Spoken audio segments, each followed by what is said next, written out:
Nam mô Đức Bổn Sư Bổn Thích Ca Mâu Ni. Nam mô Đức Bổn Sư Bổn Thích Ca Mâu Ni. I wanted to get this down. Remember we talked about this? Oh, we did. Yes, yes, Yes. The experience, and then I wanted to use this. I don't know if this helps. This is the drawing I came up with. The idea of the explaining the paradox. And we have linear thinking here. That's right. And yet the positive and the negative. So from this plane it looks positive or negative. From this realm it doesn't. Yeah. Does that make sense to you? Partly. Yeah. Or even meditation is a time that you watch your thoughts, your positive thoughts, your negative thoughts, and you're just kind of going here where they're not positive or negative. Maybe you're watching. Perhaps it's like this almost. Yeah. Okay. The linear certainly is cause and effect, and progressing from. Yeah, this is not linear in the sense of cause and effect. To a conclusion, yeah. and it precludes the idea that that I get a positive and a negative. Well, maybe this is actually paradoxical thinking, in the sense that the paradox has the positive and negative, yes, light and dark, and somehow they come together. They can exist simultaneously. And the inference is very often something greater. It's not an oxymoron. Yeah. Let's say, for example, the notion of the virgin birth. Well, you can get into the virgin birth and the technological, the biological, or you can say that, well, to be a virgin means not to be attached, and then to be a mother, virgin mother, would be to nurture that which was in you. So the Buddhists, in some ways, as an archetype, had this idea of not being attached, virgin, and mother, that you mother that. So in other words, there's a paradox that could have inferences be and non-attachment. Yeah, and then yet that spark the divine and the Buddha nature. So when Jung talked about the different archetypes, it's interesting to look at something at the surface that has an obvious meaning, maybe concrete, but you can go to something much deeper. But away from this, the more remote or symbolic, let's take a look at the existence of good and evil. This lady who was chief prosecutor for the war crimes, she's appalled how these people seem to have very little emotional reaction. They killed multiple people. Hannah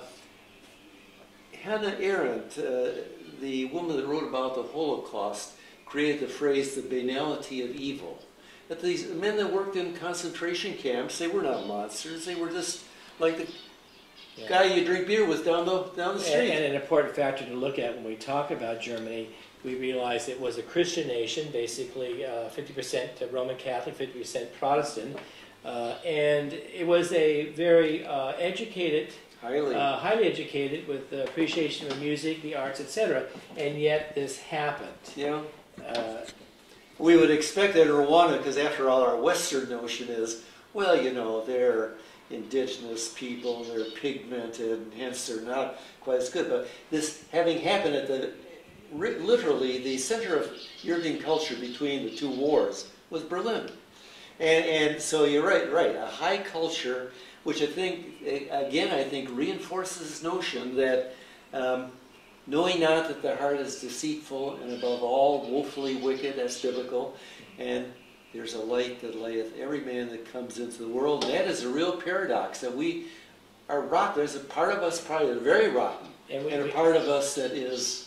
And we have to hold both. And we have to hold both. The yin and the yang. We have to the shadow, and it has to be there. Yeah. And without that, we're not human instantly. We'd be Christ. Yeah, and I suppose the relationship of Christ to Judas in some ways is a yin-yang kind of relationship there too in the story, that you have to have the death before you have the resurrection. You have to have these kind of forces, and suffering before paradise. Yeah, you have Christ really in many ways accepting the cross in the here and now, falling, getting up again, a journey, and dying to that, whether you see it symbolically as the ego or what is, and then the resurrection. But in truth, again, everything is rising, everything is dying, and everything's coming again. And the Buddha did say about the reality of everything is changing. Yep, for one generation passeth away and another generation cometh, but the earth abideth forever. You know, the biblical was it. I think you could attribute that to either, it's often attributed to Solomon, that the idea that you have continual change. You know, we're going to age and die, and another generation will come. And, so maybe the identification with life in general, in a broader sense, that life that flows through us, in us, around us, as opposed to this individual egoic notion. Maybe that's what the Buddha was talking about, or maybe even Jesus when he says the Father and I are one, as opposed to this egoic notion. I mean, at some level the ego is necessary, and maybe you could help clarify this, the idea, the Freudian idea of ego is certainly different than what we hear today in terms of being egoic or egotistical.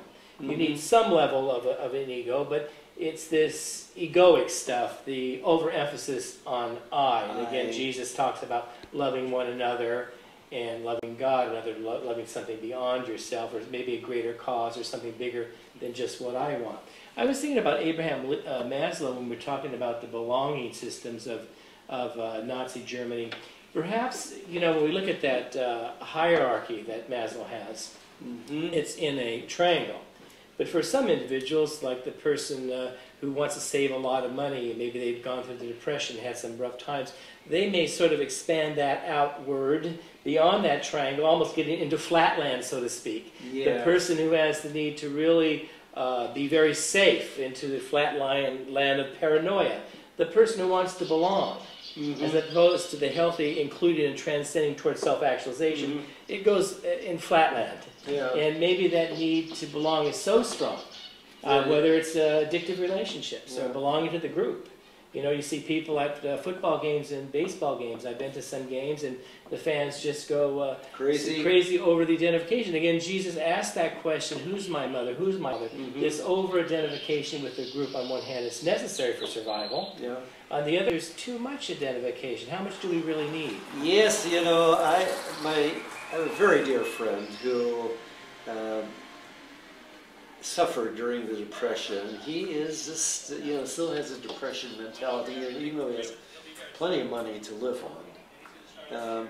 But you're right, that we can take any one of those basic needs and make that the primary, really stretch it out in that pyramid. It goes outside the pyramid, and you're actually literally, we'll call it flatland, as opposed to what's necessary to include and transcend. And at the higher, very highest parts, you know, I think people can stretch that out also to make religion a mania.